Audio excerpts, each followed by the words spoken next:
Discuss कर रहे हैं ISS का पेपर 1। आज जो हमारा ईयर चल रहा है 2022, ठीक है। तो क्वेश्चन नंबर 45 तक मैं अपनी पिछली वीडियोस में डिस्कस कर चुका हूं।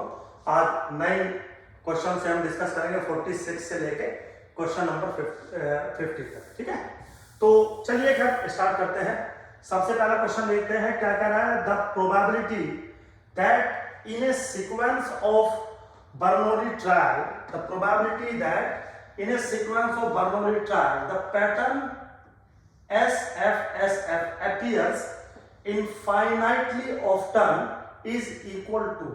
सबसे पहले क्वेश्चन को समझिए, क्वेश्चन क्या है। वो कह रहा है कि अगर एक बर्नौली ट्रायल है, तो मान लीजिए बर्नौली ट्रायल है, तो बर्नौली ट्रायल का मतलब है दो ही आउटकम होंगे, एक सक्सेस और एक फेलियर।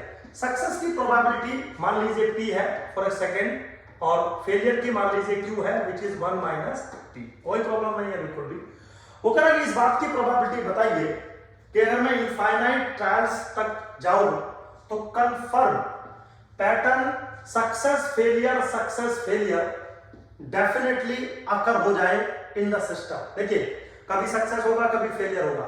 वो कह रहा है कि जो भी होगा होता रहे, लेकिन कम से कम एक बार एक पैटर्न जरूर ऐसा बनना चाहिए जिसके अंदर एक सीक्वेंस का पार्ट बन जाए, सक्सेस फेलियर।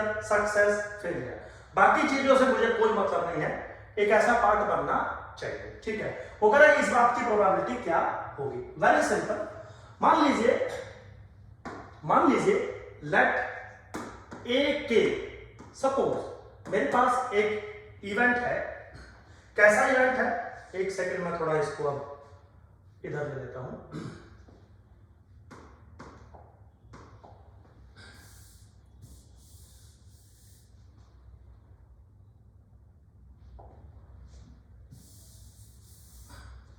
एक ही मेरे पास एक इवेंट है such that kth trial k + 1th trial k + 2th trial and k + 3th trial gives success failure, ठीक है। मान लीजिए ए के हमने कोई इवेंट बनाया कि भाई kth ट्रायल पे जो सक्सेस होगा, फिर k + 1 ट्रायल पे फिर फेलियर होगा, k + 2nd ट्रायल पे फिर सक्सेस होगा, और k + 3 ट्रायल पे फिर फेलियर होगा। तो kth ट्रायल पे सक्सेस, फिर फेलियर, फिर सक्सेस, और फिर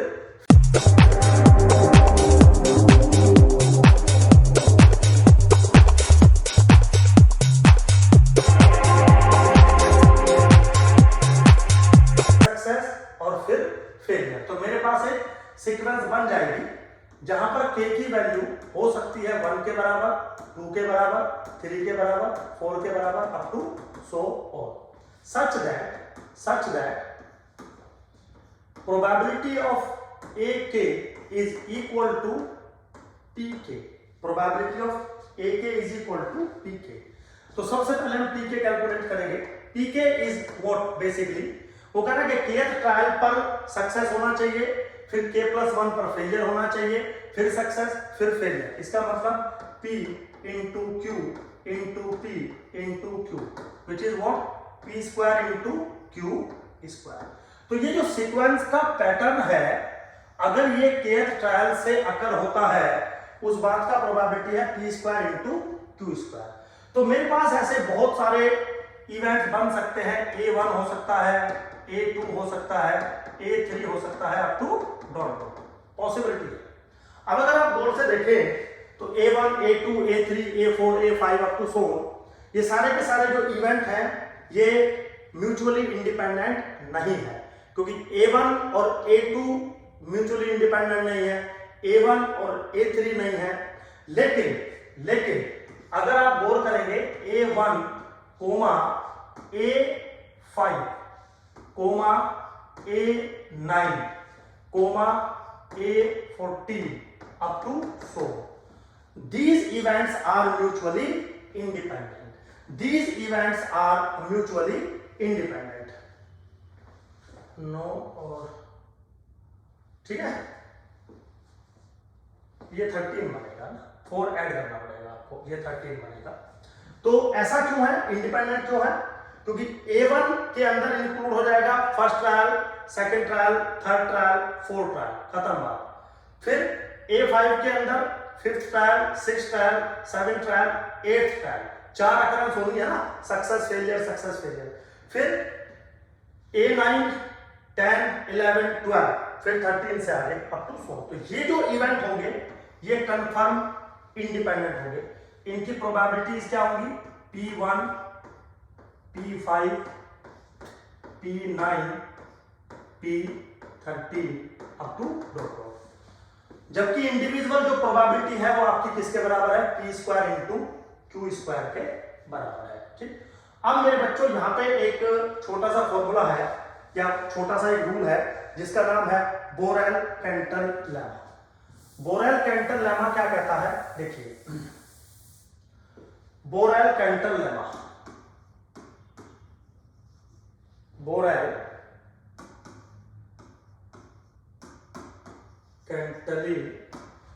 लेमा, ठीक है। क्या कहता है, अगर आपके पास A1, A2 up to dot dot AN up to dot dot are independent events,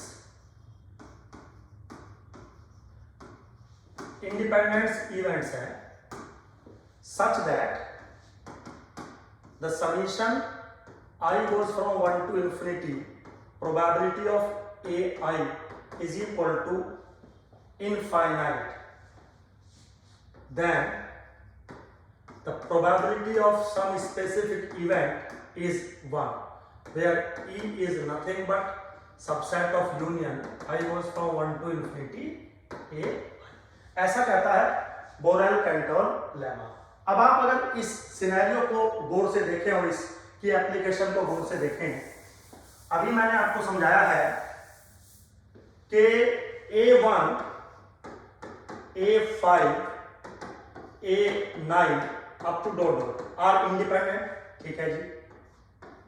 PA1 plus PA5 plus PA9 plus dot, अगर आप करेंगे so this is nothing but P square Q square plus P square Q square plus up to dot. Now this is a series of constant term and infinite series of constant term is always divergent. इसका मतलब ये है कि summation P square और Q square is equal to infinity. So according to the Borel-Cantor lemma, the probability that the event SFSF become 1 के बराबर, तो question simple था बच्चों। अगर आपको बोरेल-कैंटर लेमा का एप्लीकेशन थोड़ा सा आता है, चीजें समझ में आती हैं, तो क्वेश्चन आसान है बिल्कुल, ठीक है, इजी है क्वेश्चन। होप सो आपको समझ में आया होगा। चलिए आगे चलते हैं नेक्स्ट क्वेश्चन की तरफ। नेक्स्ट क्वेश्चन क्या कह रहा है, the PDF of a random variable, the PDF of a random variable f of x is defined as this one, kx की क्यूब upon 1 plus 2x की power 6 when x is greater than 0, 0 otherwise what is the value of k। k का value आपसे पूछा गया है। चलिए मेरे बच्चों बिल्कुल सिंपल है चीजें, थोड़ा एक बार इस पे वर्क करते हैं। चलिए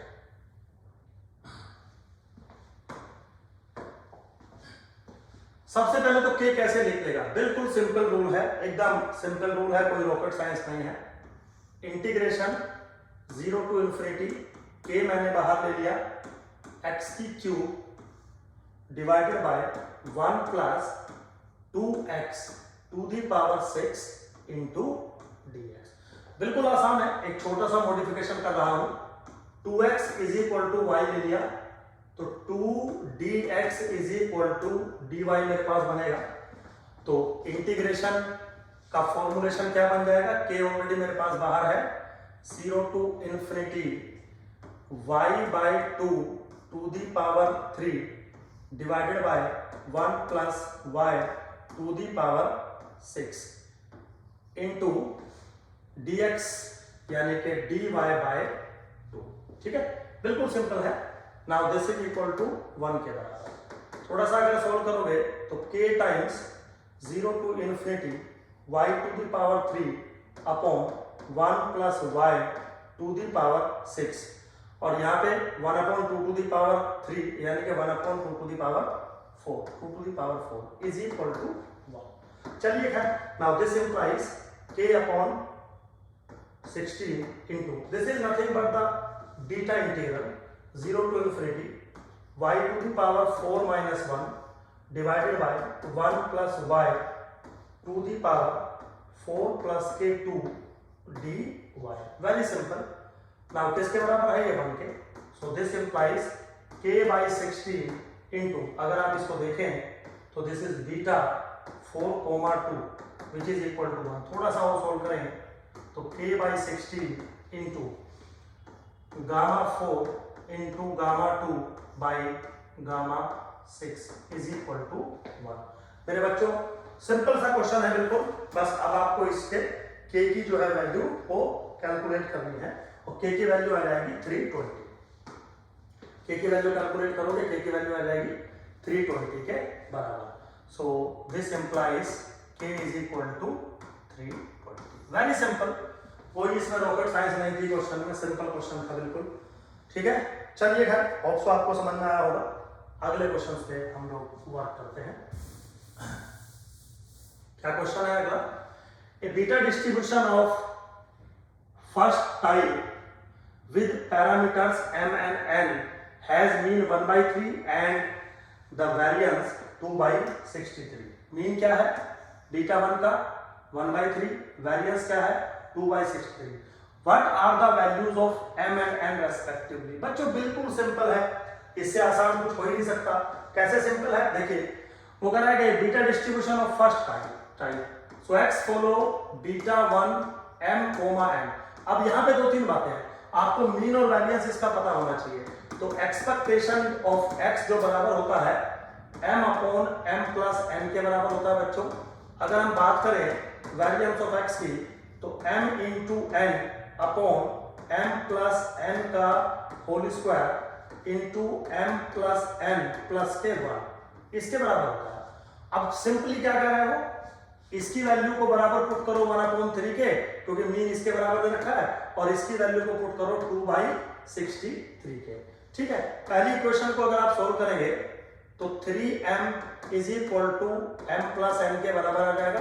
थोड़ा सा सोल्व करोगे तो n की वैल्यू 2m के बराबर बन के आ जाएगी। बिल्कुल सिंपल, कोई इशू नहीं है, m की वैल्यू जो है 2m के बराबर आ रही है। अब आप चाहो तो इस क्वेश्चन को जो है, खैर यहाँ पे तो नहीं छोड़ सकते क्योंकि m जो है वो n का मल्टीपल है, तो ये भी ऑप्शन बन सकता है, ये भी ऑप्शन बन सकता है, आपको थोड़ा सा कैलकुलेट ही करना पड़ेगा। खैर चलिए, अब अगर इस चीज को हम यहाँ पे पुट करें सेकंड वाली इक्वेशन में तो क्या आएगा 63 और m इंटू n की वैल्यू किसके बराबर है 2m के बराबर है। Now this is equal to 2 times ये हो जाएगा 3m का होल स्क्वायर और ये हो जाएगा 3m प्लस के। ठीक है बेटा, अब आप इसको बिल्कुल सिंपल तरीके से जो है सोल्व करेंगे, m की वैल्यू आ जाएगी 2। जब आप इस इक्वेशन को सोल्व करेंगे m की वैल्यू आ जाएगी 2 और n की वैल्यू क्या दे रखी है, n की वैल्यू 2m, यानी कि n की वैल्यू हो जाएगी 4। बिल्कुल सिंपल, 2,4।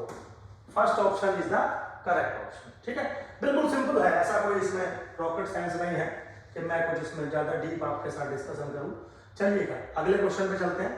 49 है नेक्स्ट क्वेश्चन। क्या कह रहा है, let X Y be jointly distributed with PMF या PDF 2 when X and Y lies between 0 to 1। थोड़ा सा रेंज को गौर से देखेंगे, एक्स और वाई जो है वो एक दूसरे से रिलेटेड है, देन द मार्जिनल पीडीएफ बताना है वाई का। ठीक है बच्चों, बहुत सिंपल है। अगर आपको मार्जिनल पीडीएफ बताना है वाई का एफ वाई वाई, तो आपको पता है कि x के रेस्पेक्ट में इंटीग्रेट होगा, लेकिन लिमिट जो चलेगी वो डिपेंडेंट चलेगी, और डिपेंडेंट लिमिट क्या है x की, x goes from 0 to y, 2 into dx। थोड़ा सा सॉल्व करेंगे तो 2 आ गया यहाँ पे, x आ गया यहाँ पे, 0 टू y, तो कितना हो गया 2y। ठीक है, तो कैसे लिखेंगे, f of y is equal to 2y। मेरे बच्चों तब तक कोई भी डेंसिटी फंक्शन वैलिड नहीं माना जाता जब तक उसकी रेंज ना लिखी जाएगी। इसका मतलब अब यहाँ पे रेंज लिखी जाएगी, तो रेंज कौन सी लिखी जाएगी, फ्री के डिपेंडेंट, आंसर है फ्री लिमिट लिखी जाएगी, और y की फ्री लिमिट क्या है, 0 टू 1 के बीच में। चलिए है, तो कोई ऑप्शन मिल रहा है, yes, B option is the correct option. Simple है बच्चों, बिल्कुल कोई जो है इसमें रॉकेट साइंस नहीं है, वेरी इजी। चलिए आगे चलते हैं। तो नेक्स्ट क्वेश्चन है question number 50। The distribution function of the random variable is given by this one, 0 when x is less than 0, x by 5 when x lies between 0 to 5, or 1 when x is greater than। what is the value of this expression? जो भी आपके सामने लिखा है, what is the value of this expression। अब क्योंकि आपका जो CDF है वो कंटिन्यूअस फंक्शन है, आपका CDF कंटिन्यूअस फंक्शन है, तो डायरेक्टली मैं वैल्यू कैलकुलेट कर सकता हूं। Probability that 1.5 is less than equal to x is less than equal to 2.5 is equal to f of 2.5 minus f of 1.5। ऐसा क्यों लिख रहा हूं, क्योंकि आपका जो CDF है वो कंटिन्यूअस रैंडम वेरिएबल का है, सो दैट्स व्हाई इनइक्वालिटी आप इंक्लूड करो या ना करो कोई फर्क नहीं पड़ेगा। अब 2.5 हो या 1.5 हो, वो इसी रेंज के अंदर बिलोंग कर रहा है, तो जो वैल्यू मिलेगी वो मिलेगी 2.5/5 माइनस 1.5/5। थोड़ा सा सॉल्व करोगे मेरे बच्चों, वैल्यू आ जाएगी 1/5। देखिए 1/5, सिंपल है बिल्कुल। बिल्कुल ये जो पांचों क्वेश्चन थे मैक्सिमम 5-6 मिनट के ही होंगे बस, तो इससे ज्यादा का क्वेश्चन बनता ही नहीं है यहाँ पे इस टाइप का। चलिए बच्चों, होप तो आपको समझ में आया होगा। थैंक यू वेरी मच, मिलते हैं नेक्स्ट वीडियो में।